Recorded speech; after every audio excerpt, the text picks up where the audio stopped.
Oi, pessoal. Meu nome é Thaís Manarini, sou jornalista da revista Saúde e a gente está começando mais um episódio do podcast Detetives da Saúde. Quem é ouvinte assíduo já deve saber, né? Mas a gente está gravando os programas nas nossas casas por Skype. O Rafa Bertazzi, ele cuida da mesa de som. Ele sempre faz uma mágica por aqui para a gente manter a qualidade, mas é impossível essa gravação ficar tão perfeita como no estúdio, né? Então, é só um aviso aí para ouvintes de primeira viagem. E o episódio de hoje, ele vai girar em torno da mulher, né? Basicamente, vocês vão entender por que essa pandemia e a medida de isolamento social tem algumas repercussões específicas na vida de todas nós.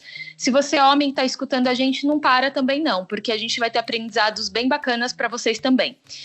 Como não poderia deixar de ser, nossas convidadas de hoje são mulheres.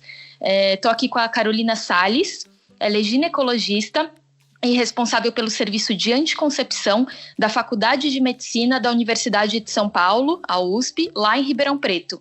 Oi, Carol. Oi, tudo bom, Thaís? Oi para todos os ouvintes que estão nos ouvindo agora. E a gente também está aqui com a doutora Silvana Maria Quintana. Ela é ginecologista e obstetra e professora da Faculdade de Medicina da USP, também lá em Ribeirão Preto. Bom dia, doutora Silvana. Bom dia a todos, bom dia, Carol. É um prazer estar aqui com vocês e participar junto desse programa. Perfeito. Bom, a gente vai começar falando um pouquinho sobre esse papel das mulheres, né, como protagonistas, tanto na linha de frente como em casa. Nesse momento de pandemia. Então, queria primeiro discutir com vocês um dado aqui, gente, que no final de março, a ONU Mulheres, ela divulgou um relatório e consta lá que as mulheres, elas representam 70% dos trabalhadores do setor social e de saúde. Então, é uma parcela que se expõe diretamente aos riscos do vírus, né? Vocês estão aí para provar isso também, né? As mulheres, agora com a questão do Covid, por serem a maior parte da força de trabalho, elas também estão impactando a questão do isolamento, porque elas chegam do trabalho, tem todo aquele, a gente tem que tomar banho, tirar a roupa, e às vezes a gente tem que se isolar para não contaminar a mãe, para não contaminar os filhos. Então também existe esse impacto, às vezes, da mulher que é mãe, né? E trabalha na linha de frente do Covid, está tendo, às vezes, que ficar um pouco mais distante da sua família e isso, claro, causa um sofrimento. Perfeito. E, gente, tem muita mulher também que está trabalhando dentro de casa, né? E a gente vê relatos de que essa jornada, ela se multiplicou, porque tem que manter o emprego, entreter os filhos, ajudar, inclusive, nas tarefas online agora, né? E manter a casa em ordem. Tem um monte de mãe até postando, né, que as pessoas estão lendo 1000 livros, assistindo séries, fazendo exercício em casa e que elas, quando elas conseguem ir no banheiro, já está ótimo. Essa quarentena, ela pode ser particularmente desgastante para as mulheres? E já emendando, né, os homens, eles precisam tomar mais à frente, participar mais?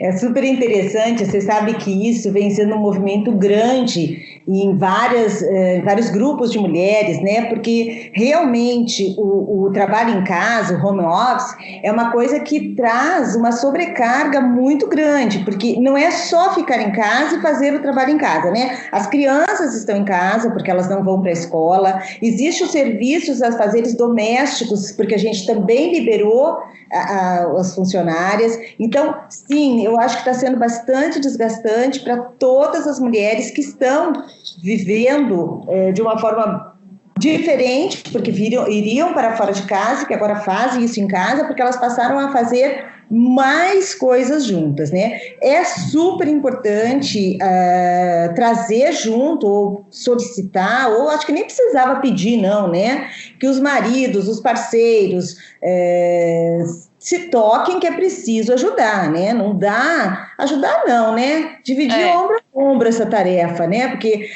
a gente ouve muito essa fala, né?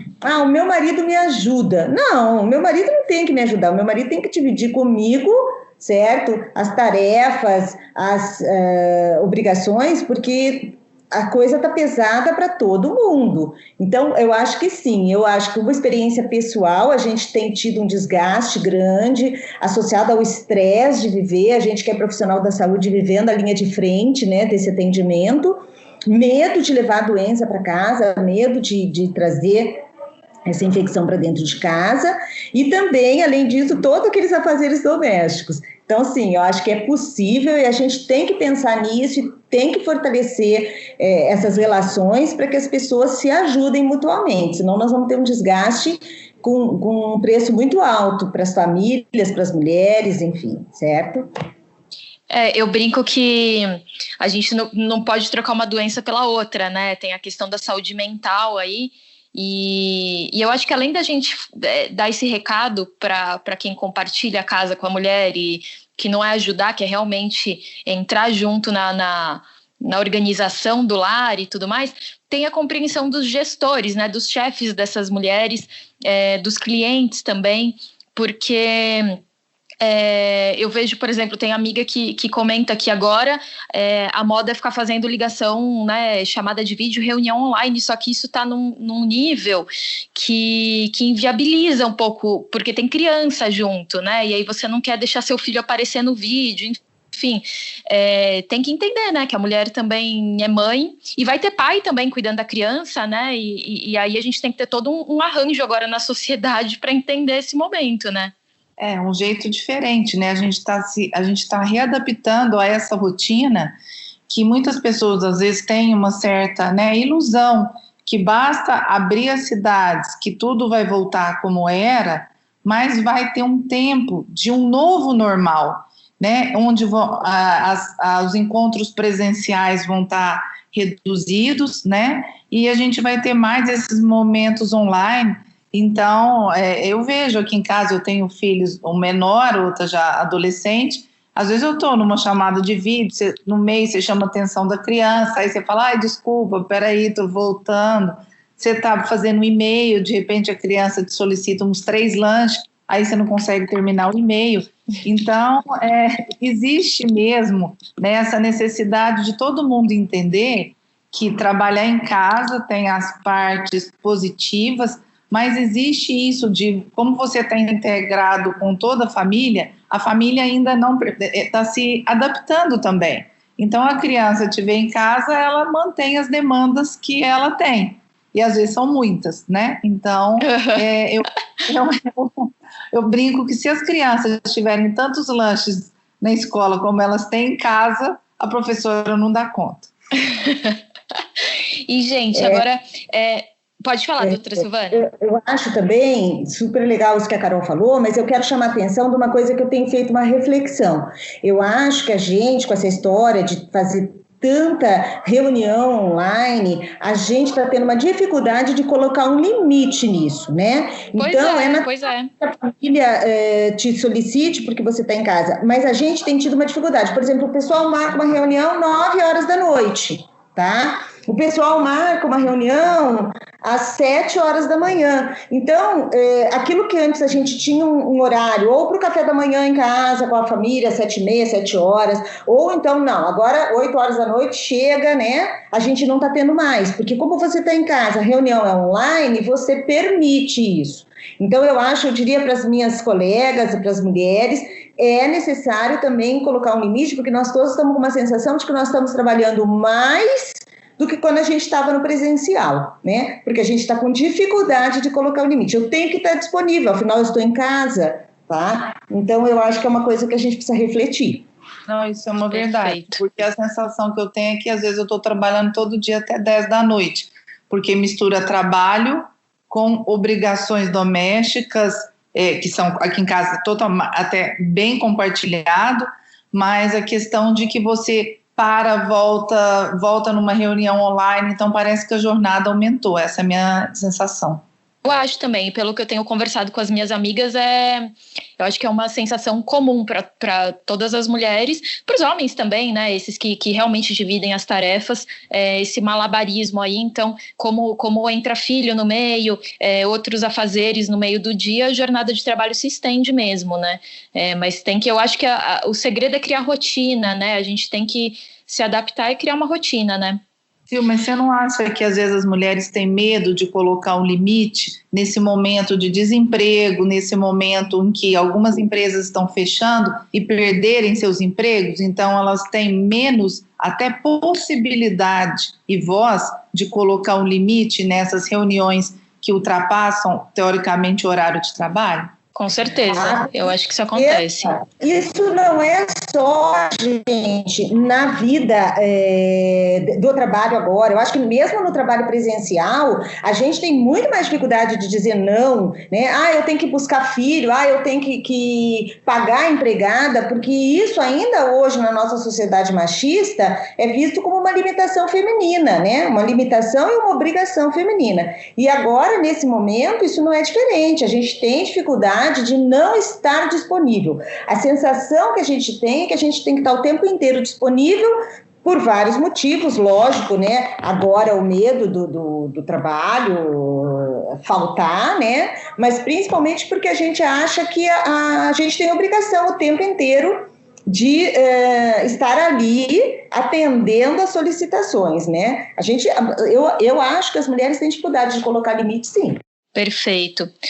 Gente, ainda falando desse relatório, né, desse documento da ONU Mulheres, eles chamam a atenção também para a ocorrência de violência doméstica e de exploração sexual nesse momento de isolamento, né? Esses problemas têm aumentado de fato? Vocês acham que é uma realidade também? Já era, né? Mas acham que houve um crescimento? Muito, muito. Nós estamos tendo vários movimentos, a Secretaria Estadual de Saúde de São Paulo, o Ministério Público, apontando um aumento de mais de 40% em registros de casos de violência doméstica, tá?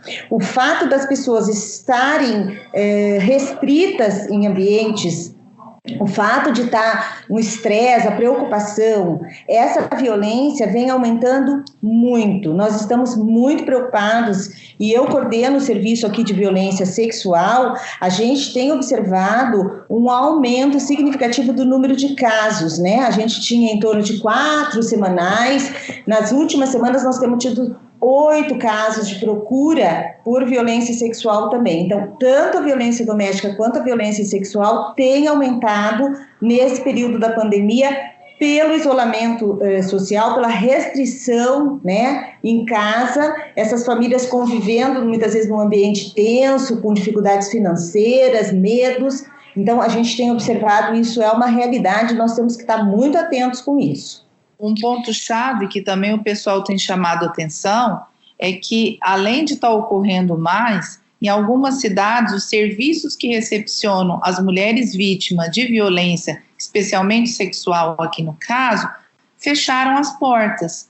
Eu não sei, o pessoal, muitos gestores e profissionais de saúde não sabem que serviço de violência é considerado essencial, mesmo em situações de epidemias, pandemias, como guerra. É um bom recado, né?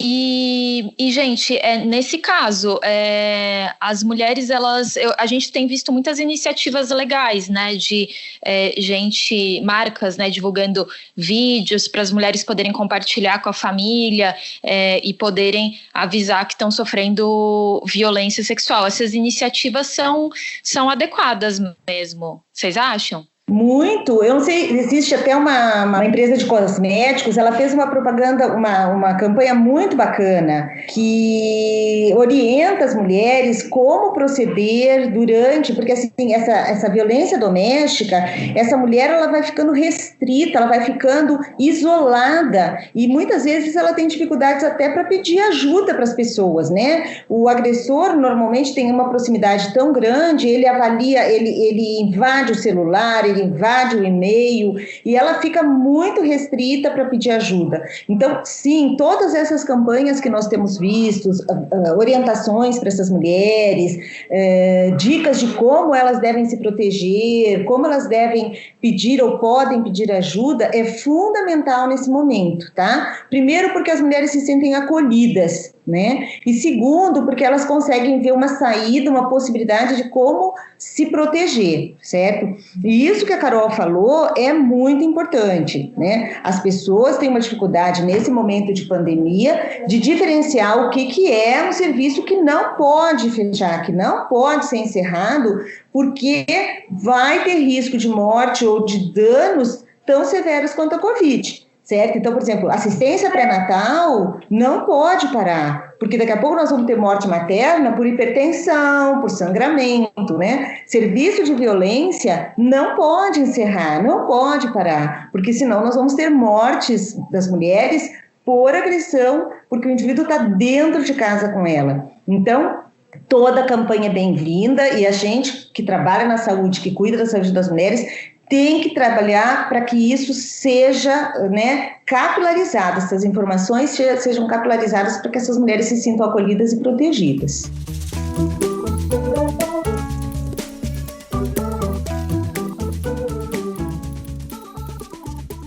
Bom, gente, agora que já tivemos aí um panorama mais geral, né, da relação entre o sexo feminino e a pandemia, vamos abordar um tema que merece especial atenção nesse bloco aqui que está começando: os direitos reprodutivos e sexuais das mulheres. Doutora Carol, a gente ficou sabendo aqui que o Ministério Público está pedindo para o SUS levantar eventuais falhas no abastecimento de métodos anticoncepcionais voltados para a mulher durante a pandemia. Por que garantir o acesso a métodos anticoncepcionais é tão importante? Então, mais uma vez, alguns serviços de planejamento familiar, né, que é anticoncepção, mesmo privado, fecharam. Isso porque as pessoas confundem essencial com emergencial. Emergencial é dar à luz, é serviço de parto. Esse tem que manter, ninguém tem dúvida. Mas serviço essencial é aquele que, se eu fechar, eu provoco mais dano. E qual que seria o dano de eu não fornecer anticoncepção? A gente sabe que se a mulher não poder planejar a sua gravidez, ela ter uma gravidez não planejada, aumenta a chance dela morrer em decorrência de complicações da gravidez. Por quê? Porque ela começa o pré-natal mais tarde, porque às vezes ela não faz os exames que são necessários, porque ela vive sob um estresse. É claro que muitas, né, e hoje a gente sabe que de cada 100 gravidezes que ocorrem no Brasil, 55 não foram planejadas. E se eu não fornecer contracepção, isso aumenta. E aí aumenta a quantidade de mulheres que morrem em decorrência de uma gravidez não planejada. Só para as pessoas terem uma noção, eu consigo, quando eu forneço contracepção, eu reduzo mais de 40% da quantidade de mulheres que iam morrer se eu não fornecesse anticoncepção e deixasse engravidar quem quisesse, quem não quisesse engravidar. Então, anticoncepção salva a vida. Além disso, muitas mulheres que engravidam e não querem recorrem ao aborto ilegal. E com isso, mais uma chance dessas mulheres colocarem a vida delas em risco. Então, quando eu forneço anticoncepção, eu evito o aborto ilegal, eu evito as mortes por complicações da gravidez e do parto. Fora isso, a gente sabe que gravidez não planejada aumenta em 3 vezes a violência doméstica, aumenta a chance da mulher ter depressão pós-parto. Então, uma série de doenças são evitadas se eu consigo fazer o planejamento da gravidez. Fora isso, a gente tem mulheres que têm doenças que podem piorar durante a gravidez. Então, por exemplo, algumas doenças do coração, algumas doenças do pulmão, algumas doenças diabetes, algumas doenças dos rins. E aí, se elas engravidam não querendo, às vezes elas morrem em decorrência da própria doença que elas apresentam.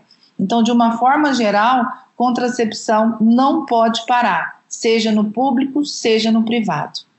E vocês acham que é muito possível a gente encarar um aumento de taxas de aborto depois desse período? Vocês estão prevendo algo assim?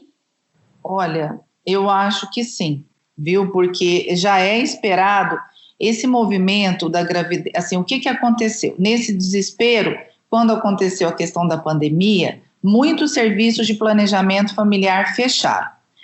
Aqui em Ribeirão Preto não fechou, mas foi assim, bem uma luta, porque muitas pessoas acreditavam que isso não era vital. E daí a gente recorreu à Organização Mundial de Saúde, que a gente trabalhou, fez uma nota dizendo que precisa ficar aberto, e hoje o Ministério divulgou uma nota de manter a questão do planejamento, porque muitos lugares fecharam. Fechando o planejamento, às vezes a pessoa fala, mas é super fácil, a pessoa consegue a camisinha. Então eu quero dizer, gente, que só 20% das pessoas usam a camisinha. Ela vai lá e compra uma pílula. Metade da população vive com menos de R$500. Como que ela vai comprar uma pílula? E a mais, e muitas mulheres que têm doenças não podem usar a pílula comum. Então, não adianta ela ir lá e comprar uma pílula e a pílula, por exemplo, aumentar o risco de alguma piora de uma doença que ela tem. E por último, por exemplo, então se essa mulher engravida, ou ela vai sofrer com as consequências daquela gravidez, ou mesmo aceitar, mas uma porcentagem dessas vão recorrer ao aborto ilegal, e eu acredito que vai haver sim um aumento de mulheres que buscam um aborto ilegal. Eu não sei a visão da Silvana, mas a minha expectativa é essa. Sim, eu concordo, Carol. Eu acho que nós já temos um percentual elevado, que a gente nem tem registro, porque ainda hoje esse tipo de interrupção por escolha é proibido, é contra a lei no Brasil, então esses casos eles acabam ocorrendo fora das nossas estatísticas, mas eles são uma realidade. E nesse momento, com o casal mais tempo em casa, certo? Com o fechamento ou dificuldade de acesso aos métodos anticoncepcionais. Eu estou hoje aqui no ambulatório, eu trabalho nesse ambulatório de infecções genitais, e hoje todas as pacientes que vieram ao ambulatório estão com o contraceptivo injetável, que é a cada 3 meses atrasado, porque o posto não está aplicando o contraceptivo. Então, veja, o casal está mais tempo em casa, está com isolamento social, não está usando a contracepção, vai ocorrer uma gravidez indesejada. E em virtude de ter uma gravidez indesejada, há essa possibilidade da gente vivenciar um aumento do número de abortos, sim, lembrando que isso funciona na clandestinidade e com maior risco para a saúde dessas mulheres, tá? Perfeito. E, gente, nesse ofício do Ministério Público, também se fala na suspensão do procedimento de colocação do DIU, né, o dispositivo intrauterino. O que vocês acham disso? Seria importante manter esse tipo de procedimento também? É importante manter todo o fornecimento de anticoncepção, mas particularmente os anticoncepcionais que não depende da mulher lembrar e nem ficar indo no serviço de saúde, como a Silvana bem falou, para tomar uma injeção a cada 3 meses ou buscar pacotes de pílula. O DIU a mulher coloca e ela está protegida por 10 anos. Então, esse tipo de anticoncepcional é super eficaz. É tão eficaz quase quanto uma laqueadura. Então, a manutenção do DIU é essencial. Nos serviços privados, além do DIU de cobre, a gente também tem o DIU hormonal e tem o implante. É claro que existem alguns serviços públicos que têm DIU hormonal e implante, mas não é normalmente, isso não é distribuído pelo SUS. São iniciativas de prefeituras, de estado, então não é uma realidade de todos os postos do Brasil. Então tem que manter esse tipo de anticoncepcional que a mulher não precisa lembrar. Então, muitas vezes eles param, eu recebi várias mensagens de Recife, João Pessoa, vários lugares do Brasil de pessoas preocupadas porque o gestor, ou seja, ou do hospital ou municipal, fechou os locais onde colocava DIU. Então, com esse fechamento, as mulheres que querem DIU não conseguiram colocar DIU. E aí estão usando métodos que dependem da lembrança dela. E às vezes ela imersa nessa realidade doméstica, ela esquece. E às vezes ela vai no posto e aí ela não consegue, às vezes, conseguir outra injeção ou pegar a pílula. Então, não pode parar o DIU, inclusive deve ser mantido o serviço, viu? Então, é um método excelente, super eficaz. Mas o que aconteceu é uma parada praticamente no Brasil todo, mesmo em serviços privados, por falta de entendimento que isso é essencial. Só para você ter uma ideia, uma residente aqui fez uma propaganda no grupo de alunas da medicina, então são pessoas que têm acesso. Ela simplesmente, em uma semana, 20 pessoas quiseram colocar o DIU. Você já imaginou? Então, vamos agora replicar isso para a periferia, onde o acesso à saúde é muito mais dificultado. E seria tranquilo garantir a segurança em termos de prevenção de coronavírus, né? Durante a colocação do DIU. Isso daria para ser feito? Claro, porque dura menos de 5 minutos. Então, o profissional médico vai estar com máscara cirúrgica, que agora ele fica em todos os ambientes. A paciente vai estar com máscara de pano. Se tiver sala de espera, que seja no máximo um metro de distância entre uma paciente e outra, e ele pode agendar horários em que as pacientes não se encontrem. Entre uma paciente e outra, a gente faz a higienização da sala com álcool, então isso é bem seguro e não o risco dela pegar coronavírus fica bem diminuído. A gente tem que estimular, eu trabalho, sou da diretoria científica da SOGESP, e uma das minhas tarefas tem sido falar tudo isso que a Carol tem defendido aí para os ginecologistas no formato de folders, no formato de informativos no site, porque eu acho que os colegas muitas vezes eles não estão preparados, eles também têm medo, nós todos estamos também com alguns medos, mas é muito importante que a informação seja veiculada, eles tenham acesso a isso para fazer o que a Carol está nos mostrando aí. É muito, assim, importante que essas pacientes continuem sendo atendidas, tá? E lembrando que a própria Organização Mundial da Saúde, ela já se posicionou, né? Ela recomenda que o direito à contracepção deva ser respeitado, independentemente da epidemia de Covid. Então, é uma recomendação da OMS, não é que a gente está falando aqui, e pelo que vocês estão trazendo de dados, apesar das pessoas brincarem, né? Quando começou esse isolamento social, a gente via muita gente brincando, daqui 9 meses vai nascer um monte de bebê que vai chamar ou Covid, ou quarentena, ou coronavírus, e a gente vê que isso não é engraçado, né? O impacto de uma gravidez não planejada, ele é muito mais sério do que as pessoas imaginam normalmente, né?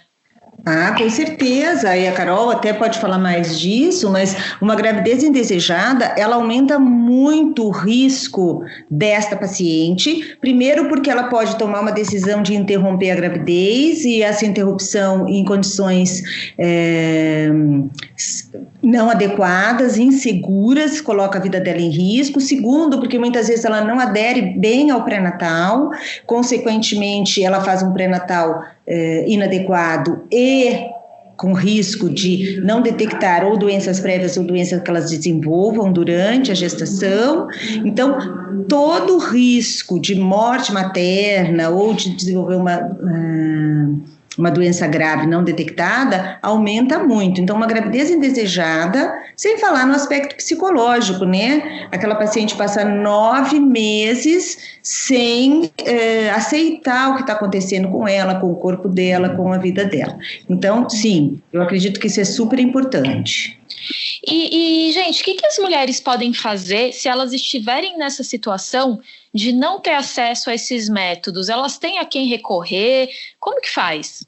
Eu acho que um ponto-chave é a mulher, se ela perceber que isso está acontecendo, ela entrar em contato com a Secretaria de Saúde do município, dizer que ela sabe que é um direito dela receber o anticoncepcional e que é um serviço essencial, e pedir para ser direcionada para um local onde isso esteja acontecendo.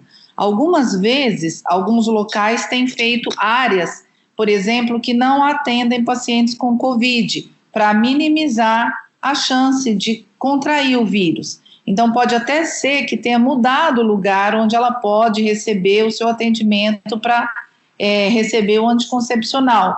Mas ela não pode desistir simplesmente porque ela foi no posto e não está fornecendo. Então, ela tem que entrar em contato com a Secretaria Municipal de Saúde e exigir esse direito, né, que é um direito dela. Quando for a questão de um plano de saúde, ela pode entrar em contato com a administração do plano e dizer que, na verdade, ela precisa de um anticoncepcional e eles, caso o médico dela não esteja atendendo, eles direcionam para alguma situação, um ambiente que esteja fornecendo. De uma forma geral, os colegas agora estão cientes que precisam fazer esse atendimento e algumas vezes, caso não seja um DIU ou um implante, muitas vezes a gente pode fazer por telemedicina, né? Hoje está autorizado e é uma possibilidade interessante quando, por exemplo, pelo menos para uma conversa inicial, para ver qual método a paciente quer. Se ela opta por um DIU, um implante, aí sim eu vou ter um encontro presencial com ela, mas caso ela opte, por exemplo, por uma pílula ou uma injeção, ou um adesivo, ou um anel, essa prescrição pode ser mandada para ela sem que ela precise ir no consultório do profissional. Alguns serviços públicos aqui, por exemplo, já também vão fazer telemedicina, que minimiza, né, claro, o contato da paciente com o serviço de saúde. O encontro presencial, né, porque esse encontro virtual é tão importante quanto.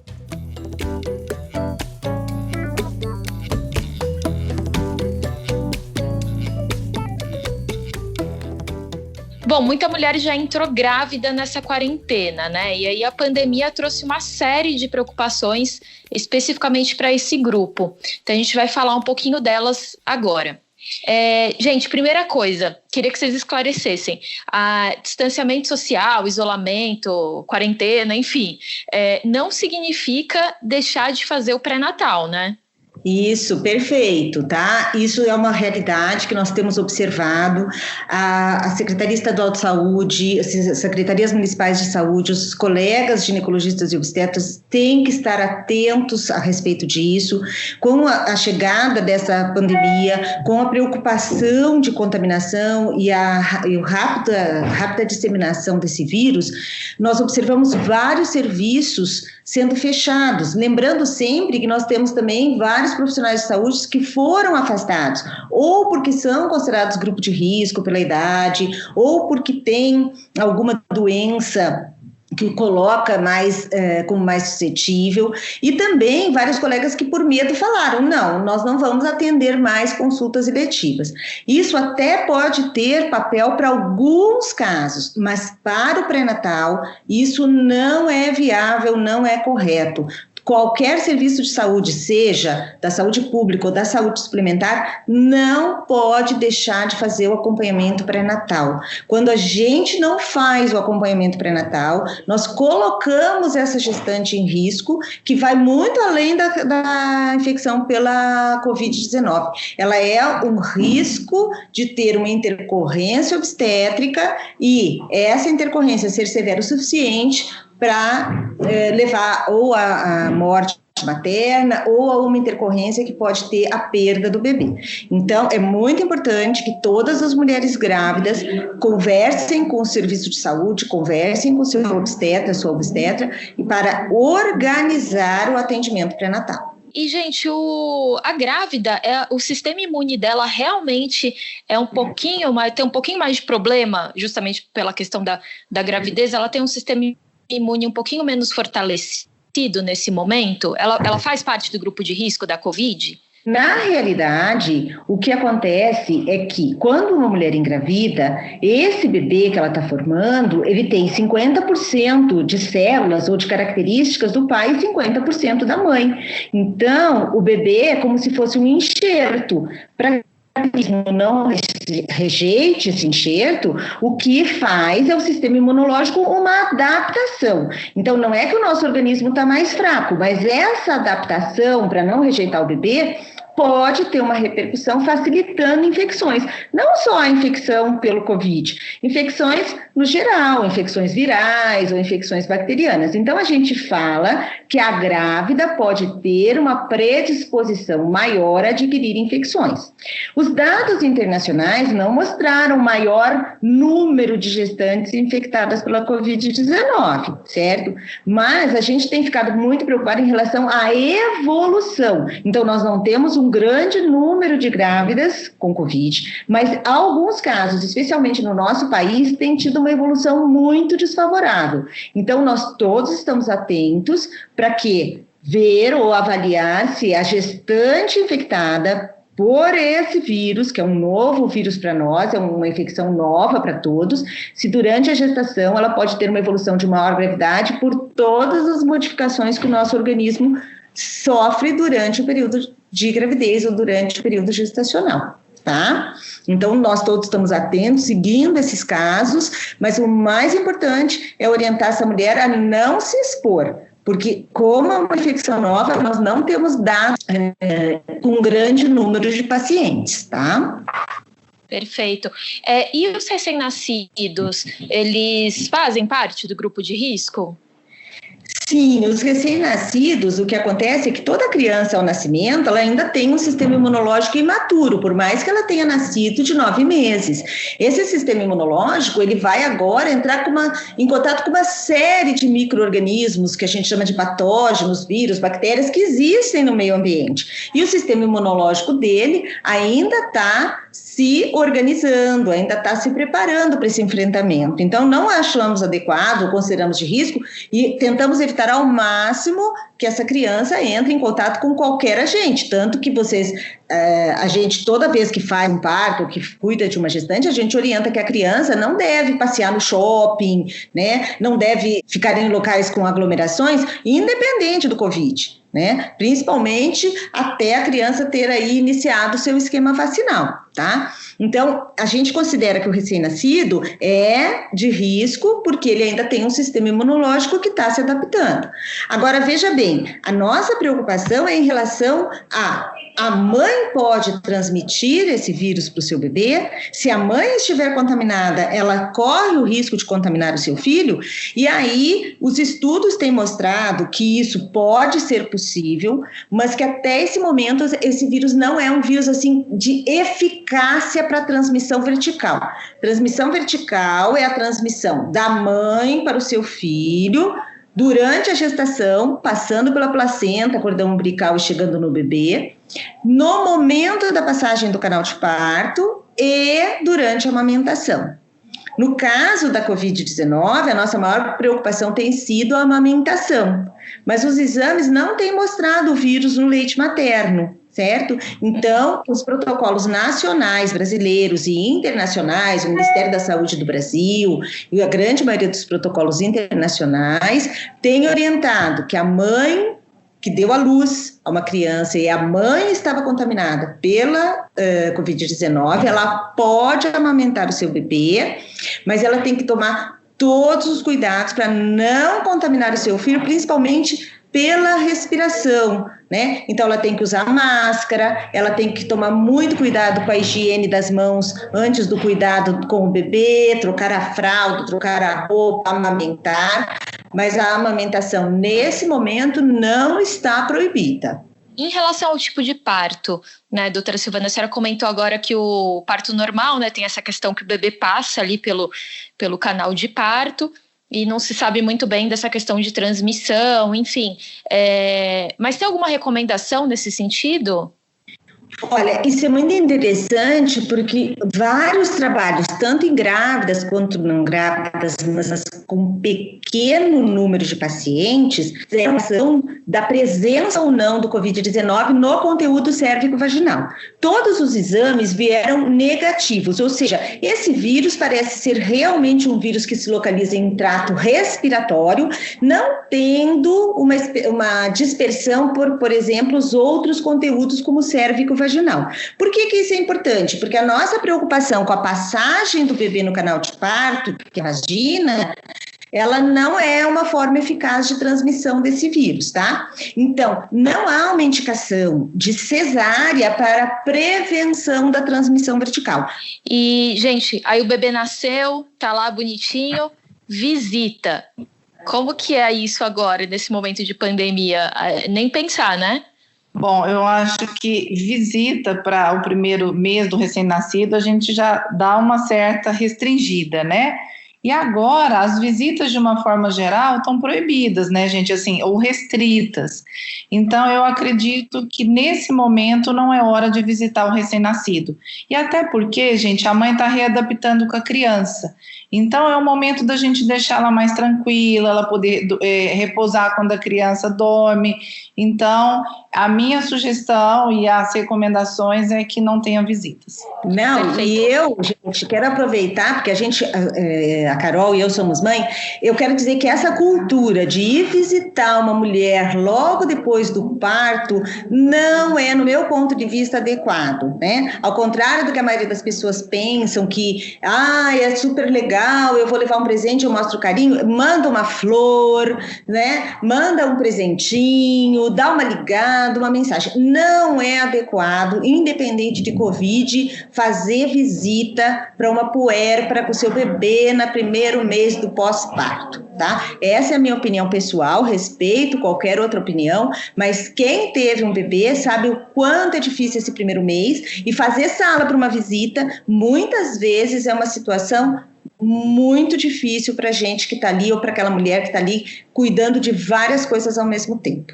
Depois que eu tive filho, eu só visito as pessoas depois do terceiro mês, mínimo. Quando eu não tinha filho, eu fazia visita comprida. Hoje eu já arrependo, eu peço até desculpa para quem eu fiz essas visitas, porque é terrível, você está cansado e a pessoa fica ali, com boa intenção, mas a gente cansa demais.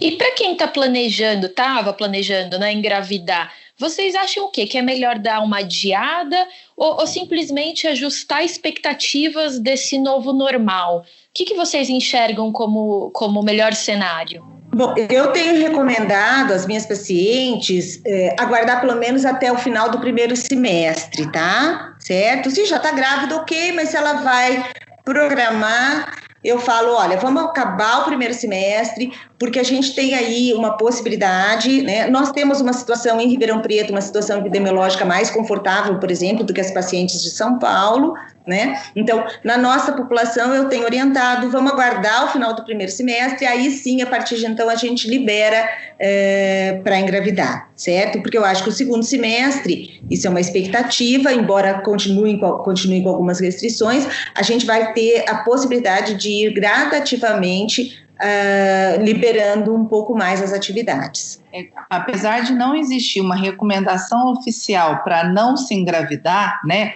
A OMS não soltou isso, nenhum órgão soltou isso, existe a recomendação, como a Silvana falou, de cautela, porque nós não sabemos se aumenta aborto, se aumenta a questão de alguma malformação nos primeiros 3 meses, não se sabe.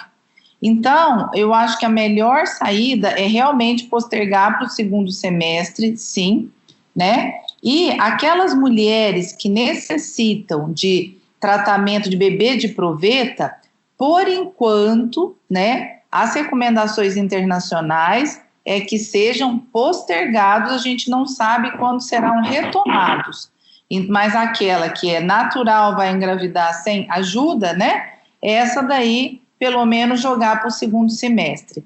As outras que precisam de tratamento de infertilidade, a Anvisa, junto com as sociedades que tratam de infertilidade, estão organizando diretrizes para recomendar quando esse tratamento será feito e como será feito de forma a minimizar a chance dela se contaminar. Bom, gente, estamos caminhando aqui para o final do programa, né? E eu só queria fazer um comentário com vocês. Embora a gente seja especialmente afetada, né, por essa pandemia, nós mulheres, é nítido que a gente não está lá na esfera de poder, né, de decisão sobre a pandemia. É só a gente olhar para a quantidade de chefes de governo e Estado que são mulheres.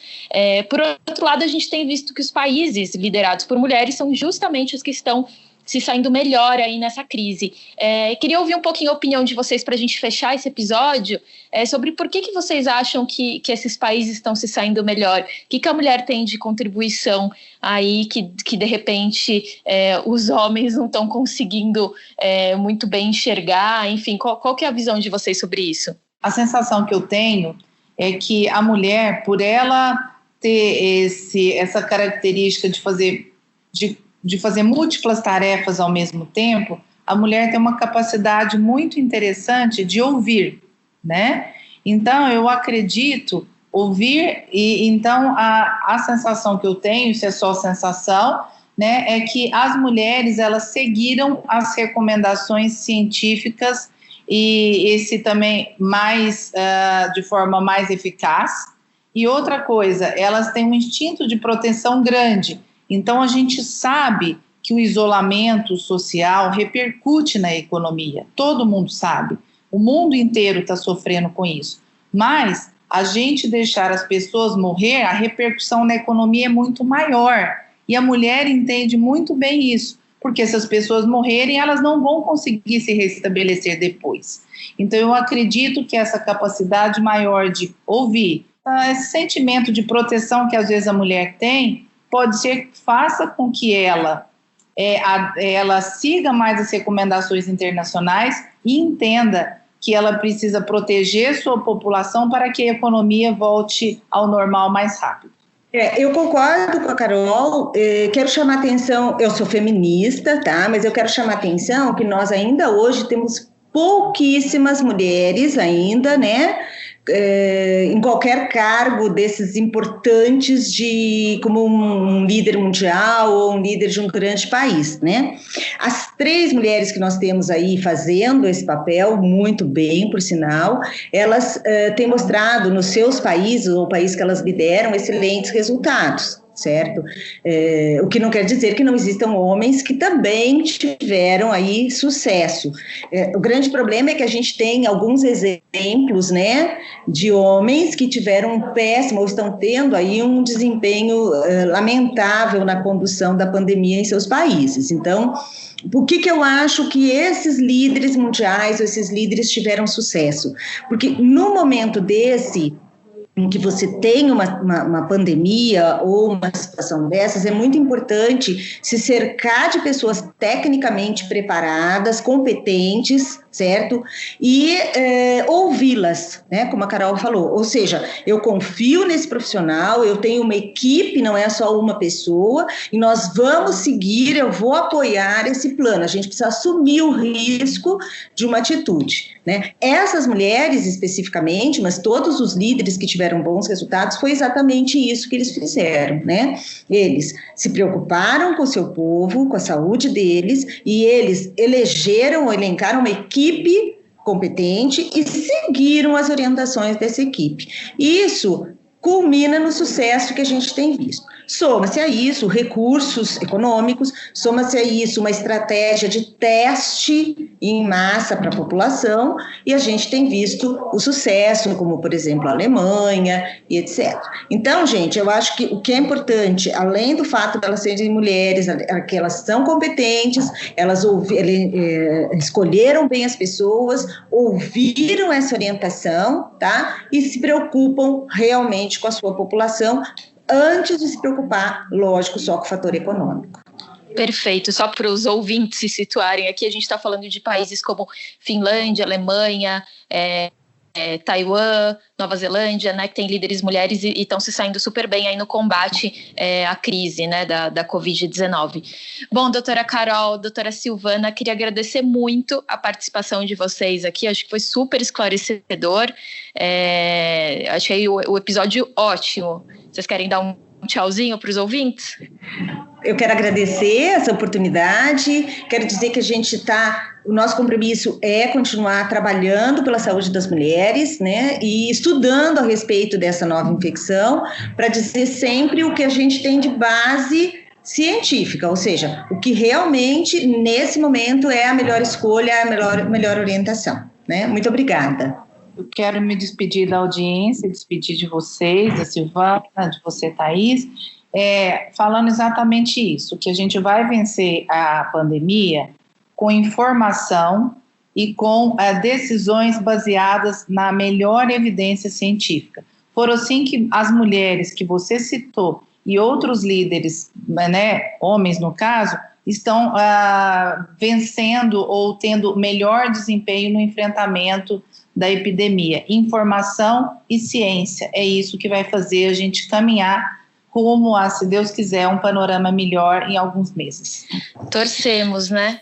Bom, gente, para finalizar aqui, eu queria agradecer a Maria Tereza Santos, que produziu esse episódio, o Rafa Bertazzi, que ajudou na captação dos áudios, na edição, e se vocês ouvintes aí tiverem sugestões e quiserem conversar com a gente, estamos no Facebook, no Instagram, no Twitter, não tem como não achar. E no e-mail também, né? Dá para escrever para o saude.abril@atleitor.com.br. Obrigado para quem escutou a gente até aqui e fiquem ligados que na semana que vem tem mais. Um abraço.